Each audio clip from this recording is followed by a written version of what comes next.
Boa noite, gente. Muito bom estar aqui no único programa feito 100% para a família brasileira, viu? É o único programa pensado na família, o programa é o momento mais especial dos nossos meses da família, né? Todo ano tem, já é tradição, já é cultura.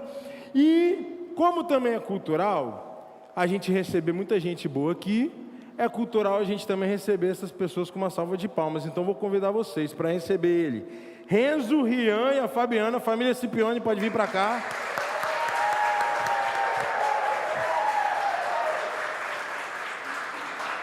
Fiquem à vontade, pode sentar, pode sentar. Você está bem? Vocês estão bem, todo mundo? Então tá. Pode pegar o microfone, eu vou sentar aqui com vocês. Porque hoje a gente vai contar a história dessa família. Eu até, se vocês quiserem, pode dar boa noite para todo mundo, né? Para vocês ficarem mais à vontade. Boa noite, gente. Boa noite a todos. Deixa eu falar.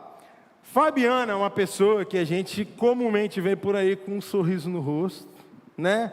Tá sempre rindo, sempre brincando, sempre alegre. E hoje a gente já vai começar essa sala de visitas contando a sua história, Fabiana. E aí eu quero que você comece contando o seguinte. Você tinha um relacionamento, qual era o nome do rapaz? Sim, Ricardo. Ricardo, né? E o Ricardo era? Meu noivo. E, não, ele era policial. Policial, militar. Não, e civil. Aí... Oi? Civil. Ele era policial civil? Civil. E aí o Ricardo estava trabalhando. Me conta aí, você já estava morando no Araçás nessa época? Sim, eu já morava com ele. Já estava com ele há 3 anos. 3 anos de namoro e 1 de noivado. E você já tinha uma casa aqui no Araçás já? Sim. Perfeito.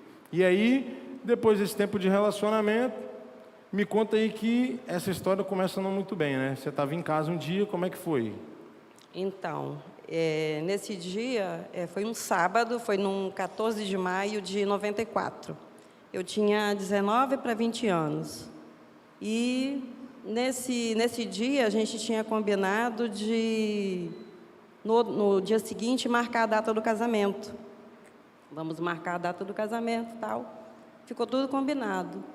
Só que nesse dia, nesse sábado, ele recebeu um telefonema, né? Vamos dizer assim, um chamado para atender alguma ocorrência.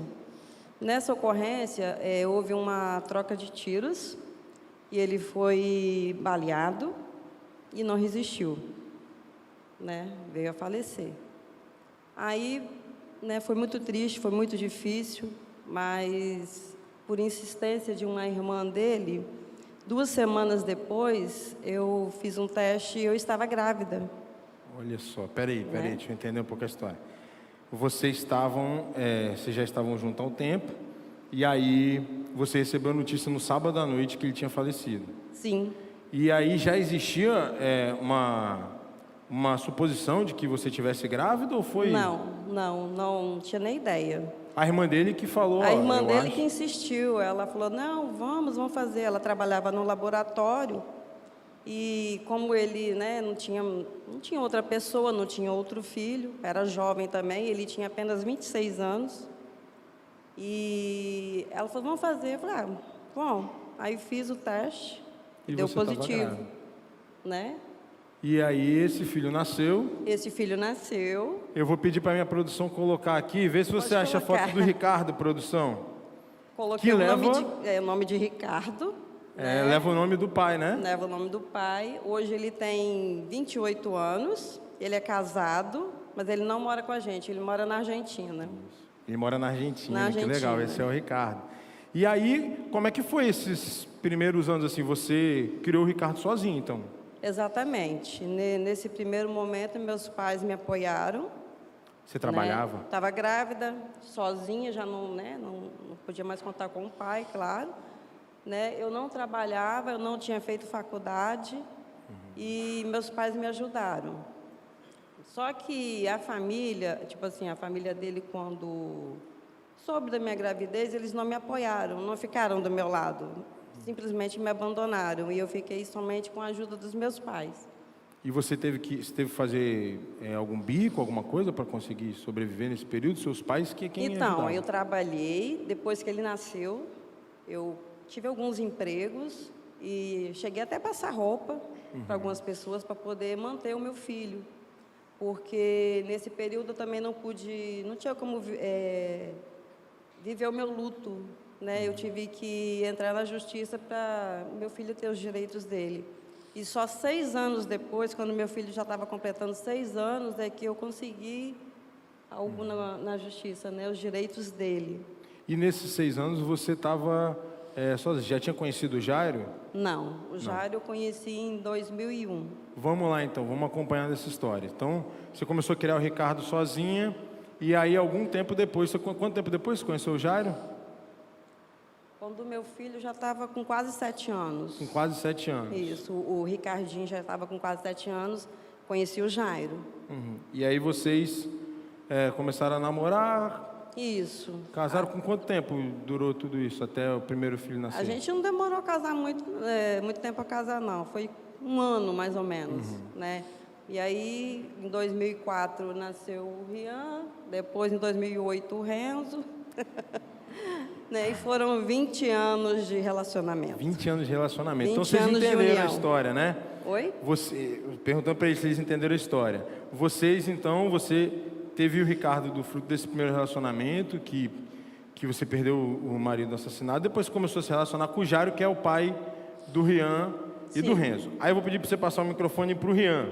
Porque aí, Rian, era dezembro de 2020, mais ou menos, quando você chegou na igreja? Era Como é mais que ou foi menos que você isso. chegou na igreja aqui, cara?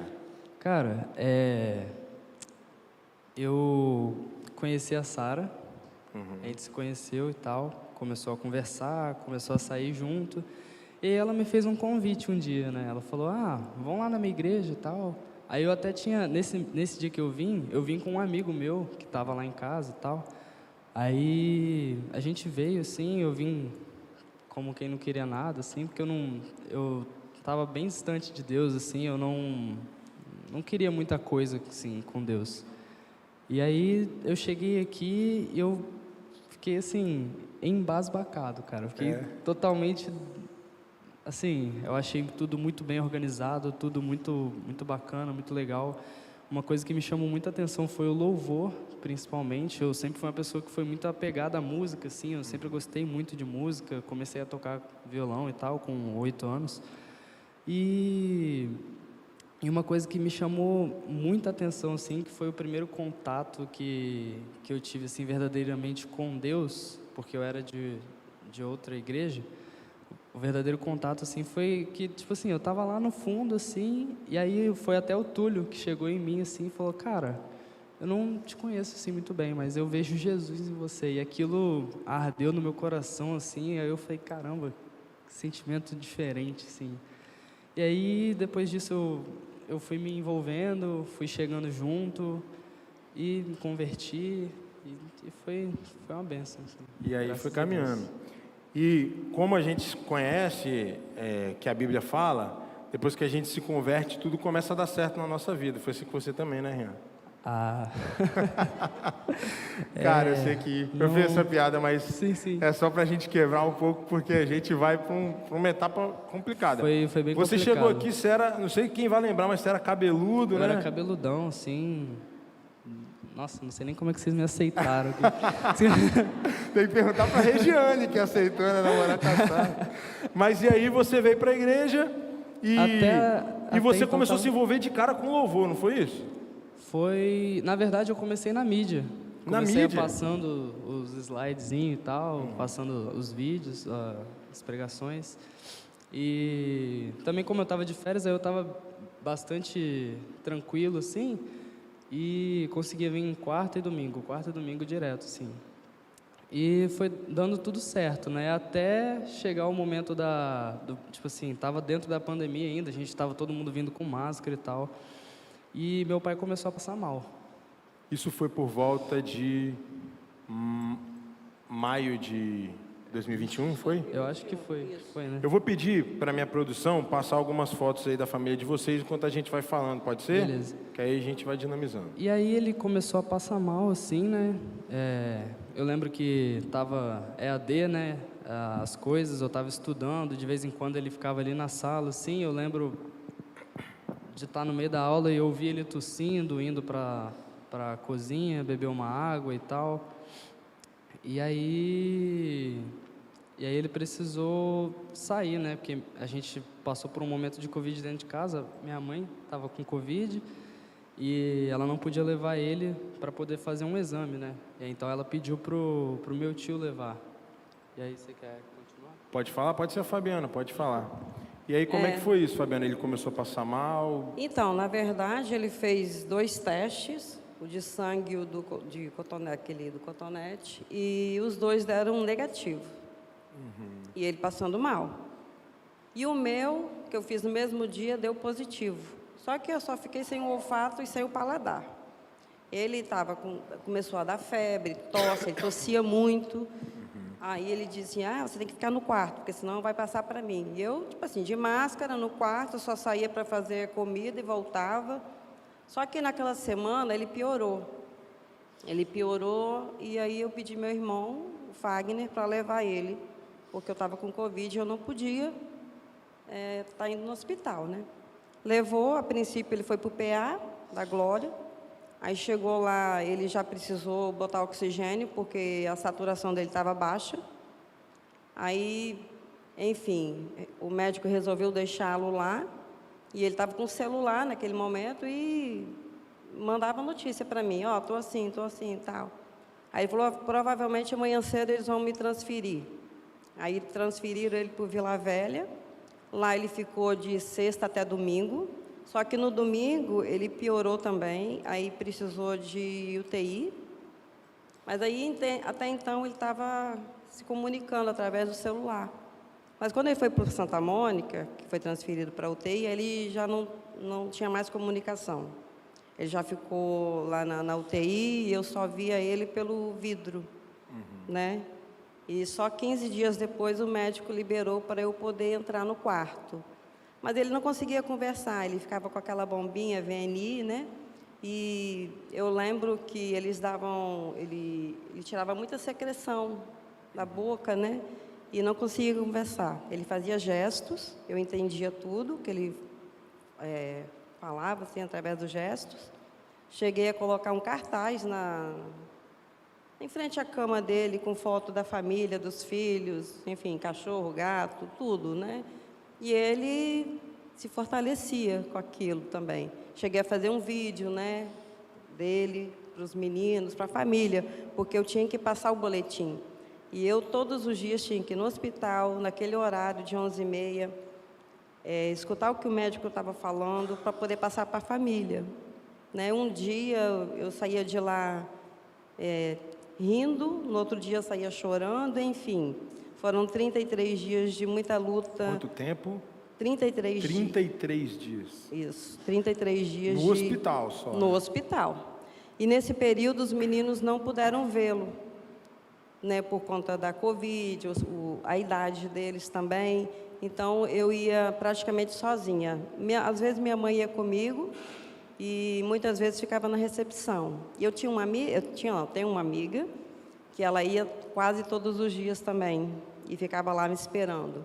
E só eu subia. Então, sim, foi bem complicado, porque o médico falava, olha, qualquer hora a gente vai precisar entubar. Aí eu dizia, não, doutor, não entuba não, porque entubar ele vai morrer. Ele, não, mas é porque ele está muito assim, né, oscilava muito. Aí até que teve o dia da intubação, enfim, né. Um dia antes, o médico disse para eu que eu poderia ficar no quarto por um período mais longo. Fiquei, aí dei comida na boca dele, eu conversava com ele, eu pegava na mão dele, eu falava que ele tinha que ser forte para sair dali, porque a gente precisava dele. E foi indo naquele período. Aí, naquele dia que eu consegui dar comida na boca dele, mas ele também não conseguia comer direito, ele tirava a máscara, eu colocava a colherzinha, aí ele botava a máscara, mastigava, então era muito difícil. E depois daquilo, no outro dia que eu cheguei lá, ele já estava entubado.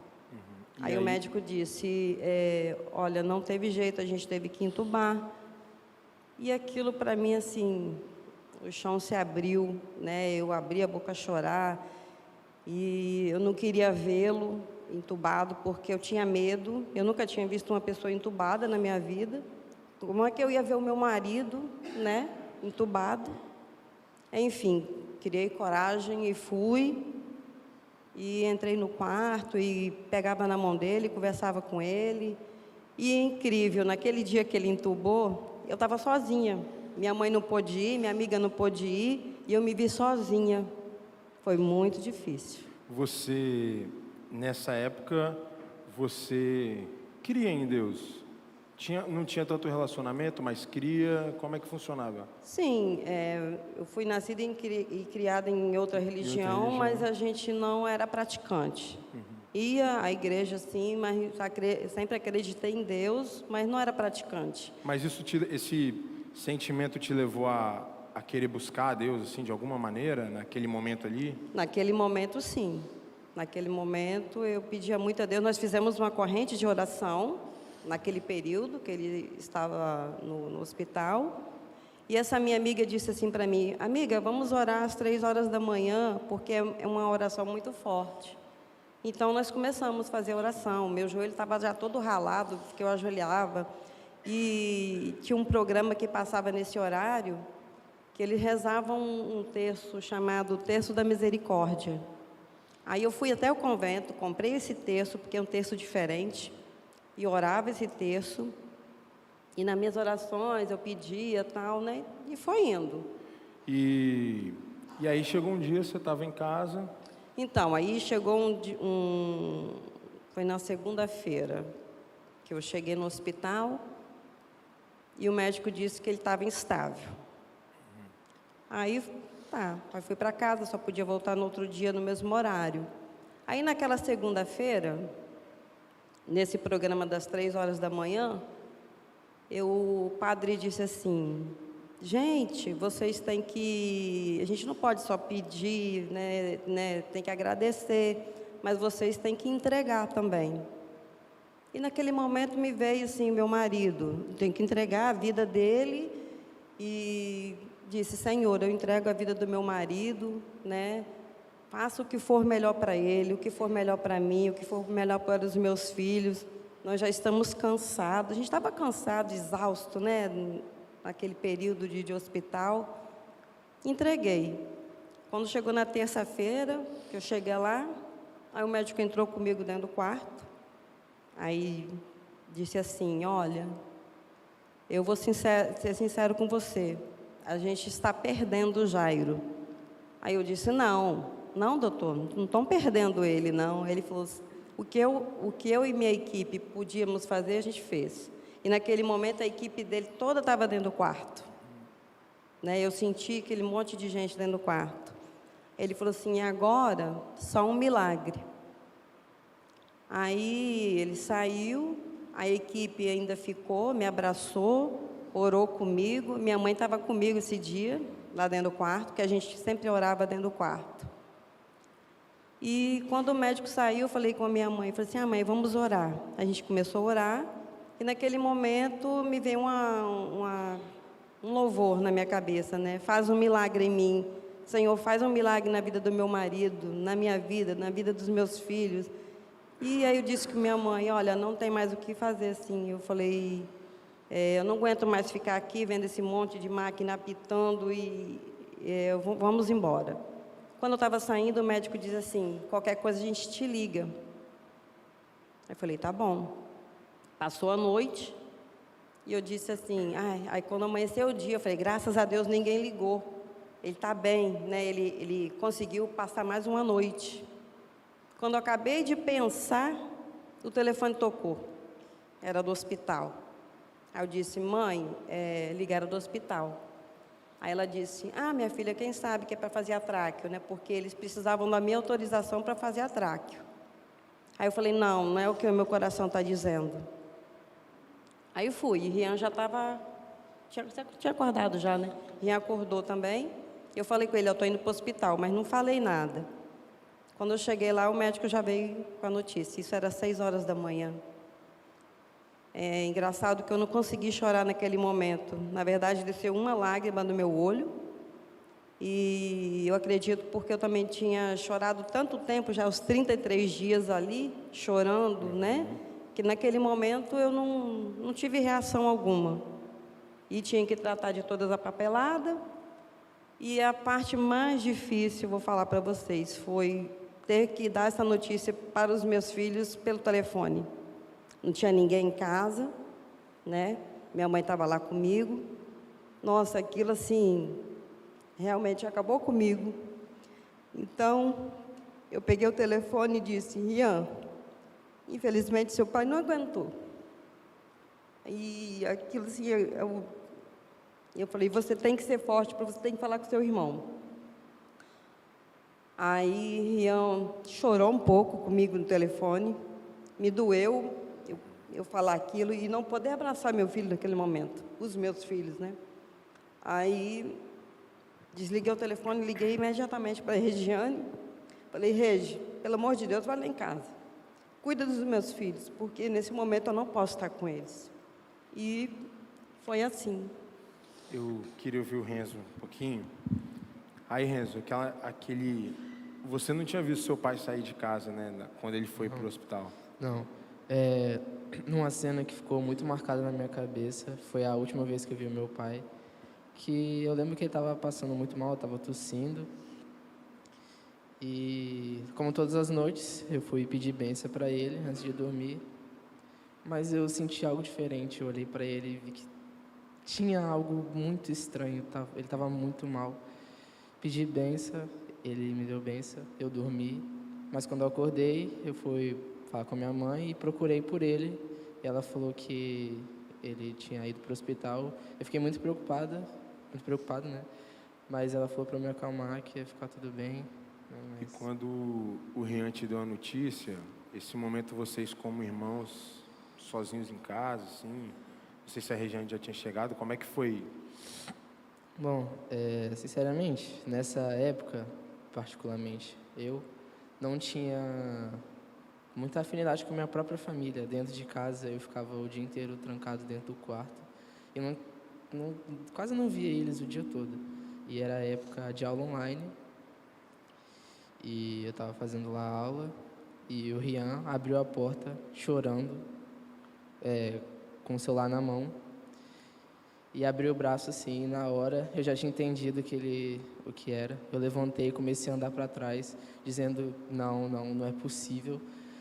E ele falou assim: o papai faleceu. E eu fui correndo e dei um abraço nele. E ouvi você agora, Rian. Aí, deixa eu me recuperar também, gente. Você contou a gente nesse mesmo algumas dia, vezes. Eu contei já. Você contou algumas vezes que esse momento, sim, você tinha acabado de chegar na igreja, tinha acabado de provar desse relacionamento íntimo com Deus, estava orando e acontece um desastre assim desse. Como é que foi essa experiência de oração com Deus depois desse momento? Mano, essa é uma experiência que eu falo para as pessoas e tal. As pessoas que normalmente vêm no GR, assim, me acompanham ali, estão comigo. Eu falo para essas pessoas que a minha experiência com Deus foi a seguinte: nesse dia que aconteceu essa notícia, que estava aquela correria, quando foi chegando a noite, assim, eu me ajoelhei para orar, sozinho no meu quarto. E aí eu comecei a orar, comecei a conversar com Deus. Eu não estava irado, eu tinha meio que aceitado que aquilo era melhor, que o que Deus estava fazendo era em prol de toda a família. E eu comecei a orar, só que no meio da minha oração eu comecei a me derramar em lágrimas, assim. Eu não conseguia orar, eu estava soluçando de chorar, não conseguia orar. E eu senti realmente, assim, Deus tocando no meu ombro, assim. Foi muito real para mim aquele momento, que eu estava ajoelhado e eu sentia Deus tocando o meu ombro, falando assim comigo: aguarda, vai passar, isso é tudo passageiro. E aí eu só continuei chorando e e terminei a minha oração naquele dia. E aí veio toda essa caminhada, essa luta que a gente vem passando até agora. Assim. E a gente conseguiu já aprender aqui, né, que esse momento de dor ajudou, igual o Renzo falou, a unir a família, mas também te ajudou a amadurecer nesse aspecto na fé, né, cara? E aí, você começou a convidar o Renzo para vir na igreja. Foi num outside, você veio a primeira vez, Renzo? Foi. E aí você veio, meio lá, meio cá, não queria muito? Então, minha mãe, né, ela era um pouco contra o Rian vir para essa igreja. E eu ainda concordava com a minha mãe. E eu era muito relutante na questão de quando o Rian me chamava para vir aqui na igreja. E eu sempre dizia, não, outro dia eu vou, não sei o quê. Teve um dia, de tanto que ele me encheu o saco, eu decidi vir. E foi uma experiência muito boa. Eu amei vir aqui para essa igreja. E aí daí pra frente você veio direto? E daí para frente foi só escada acima. Ah, que legal, cara. Vocês também, uma coisa muito legal que aconteceu com a família de vocês, a gente, já tá passando as fotos aí, mas é que veio o Rian, depois veio o Renzo, e aí um dia sua tia te ligou, né? Eu não sei se a Karen tá por aí, ela tá por aí, será? Não tá, não. Aí sua tia te ligou, a Karen. Cara, foi muito, muito doido, assim, eu não esperava, assim. Eu tava de boa, assim, num dia, aí ela me ligou, só que eu tava ocupado na hora, eu não conseguia atender. Aí ela me mandou uma mensagem, assim, perguntou, ô Rian, quais são os horários do culto da igreja que você está frequentando e tal? Aí eu fui, passei os horários, falei quais eram os dias e tal. E aí num dia, na EBD, assim, de manhã eu tava chegando, ela chegou junto, assim, ela falou, eu vim aqui e tal, para conhecer, porque eu tive um sonho assim, no sonho eu estava ouvindo o nome Jonas, e eu entendi que era para eu ir para a igreja, assim, que Deus estava querendo falar alguma coisa comigo. Aí eu falei, nossa, que bênção e tal, então que bom que você está aqui e tal. E aí ela veio meu tio, as crianças vieram também. E aí eu fiquei super empolgado. E aí ficou faltando uma pessoa que lutou até o fim, que não gostava muito que eu A gente viesse. indo para esse final, deixa eu ouvir a Fabiana então. Aí, Fabiana, faltava só você. Você estava com esse sentimento de, sim, dificuldade de aceitar, né, que eles estavam vindo para a igreja, mas até por tudo que você passou, né, nesse momento. Exatamente. Assim. E como é que você veio parar? Como é que você aceitou vir? Quando o Rian começou a vir, aí ele disse, meio assim, mãe, estou indo na igreja, estou gostando, né? Já estava conhecendo a Sara, né? Graças a Deus. Aí eu falei assim, mas como assim? A gente tem uma igreja. Ele, não, mãe, mas assim, eu estou gostando. Aí eu falei, não, tudo bem, então você quer continuar indo, pode ir. Só que eu não aceito que você batize, porque na minha versão, batismo é um só, porque eu fui batizada ainda bebê, batizei os 3 também, enquanto bebê. Então eu achava assim, batizou, acabou, né? Pecado, não pode batizar de novo. Aí ele começou a vir, aí depois aconteceu tudo, né? O pai dele faleceu, aí mudou tudo. A minha cabeça mudou, ele já estava vindo, depois começou o Renzo vir. Aí eu fiquei desacreditada. Eu fiquei muito revoltada com Deus. Então, naquele período da morte do meu esposo, até dezembro, mais ou menos, eu não conseguia vir para a igreja nem aqui, nem em outro lugar. Né? Não conseguia orar, estava desacreditada e revoltada com tudo. Toda vez que alguém ia falar comigo alguma coisa de Deus, de igreja, eu era até um pouco áspera, fui áspera com algumas pessoas, né? Inclusive da minha família, e não aceitava. Também não aceitava ir para lugar nenhum. Às vezes eu saía com os meninos para poder, né, esparecer um pouco, né? Mas eu não tinha vontade de nada. Eu fiquei assim, eu trazia o Rian até aqui o portão e voltava, não entrava. Aí ficou. Aí quando chegou em novembro, né, o Ricardo, ele estava 2 anos em Portugal, aí ele veio me visitar.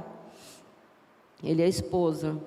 Aí, para mim, até foi bom, porque eu já estava com os meus 3 filhos em casa, né, deu uma leveza, e no ano seguinte, o Rian continuou vindo, o Renzo, acho que minha cunhada já estava vindo também, mas meu irmão e eu, nada de vir.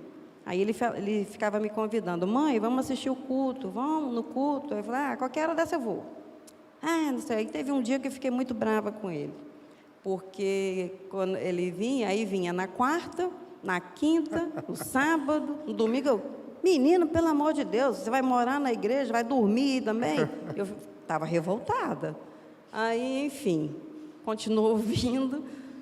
Aí teve um dia que, acho que foi o dia que ele foi tocar. Primeira vez que ele tocou, eu não lembro. Ele ia fazer uma apresentação e aí eu vim. Aí eu vim meio assim, e gostei, né, da pregação, do culto. Tinha algumas pessoas que eu já conhecia aqui, do bairro, né?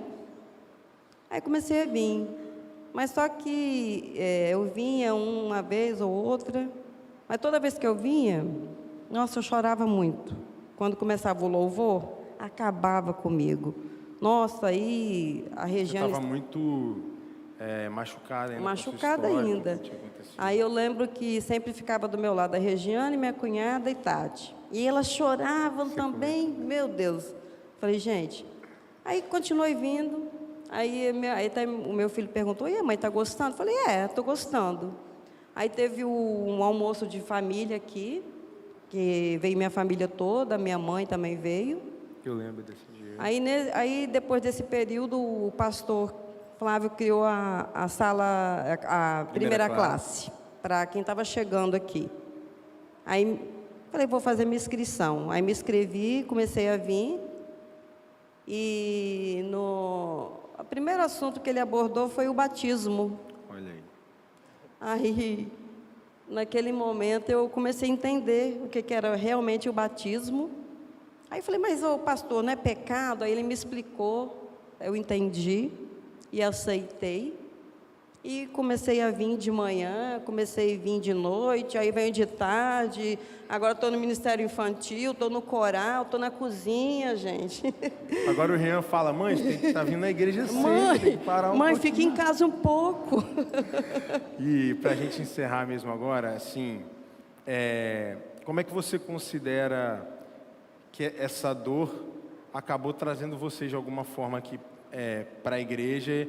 Como é que você vê, assim, nesse período, a sua relação com a Ibara, com Deus, os seus filhos? Você falou uma coisa muito legal quando a gente estava gravando o vídeo, sobre a forma que Deus fala com você através dele. Exatamente. Então, eu mudei muito, né?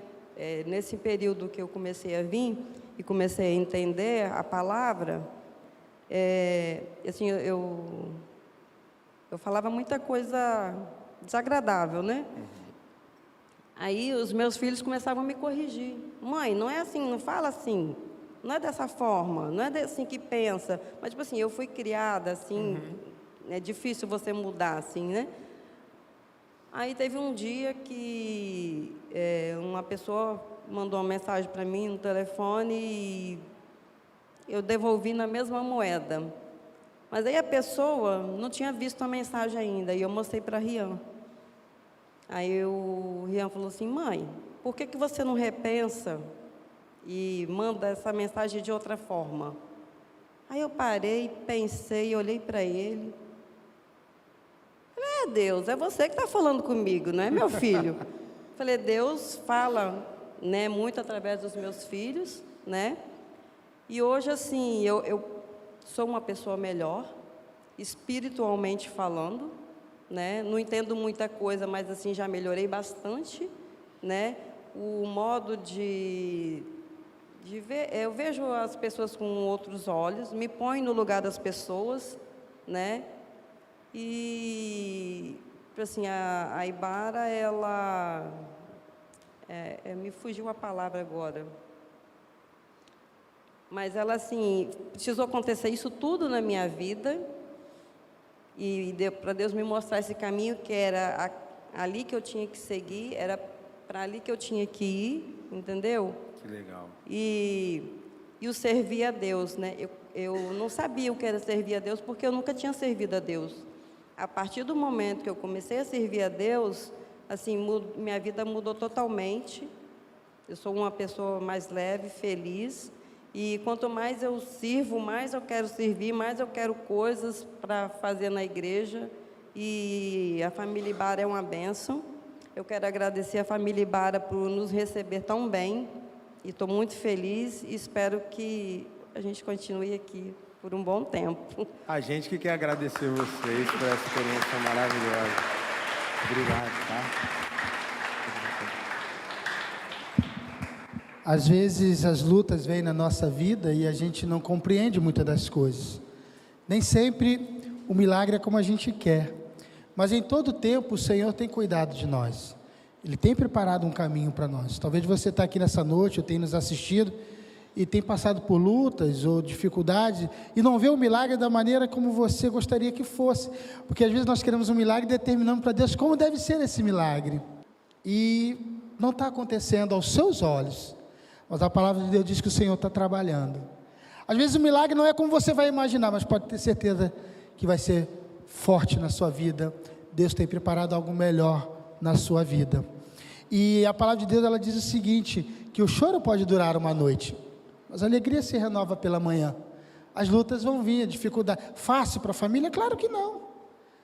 Mas eu vou terminar com a palavra de Jó. Antes eu ouvia falar, mas agora meus olhos contemplam o Senhor. Eu não sei qual é a sua luta, mas Deus te contempla, Deus está te olhando, e Deus está trabalhando na sua vida.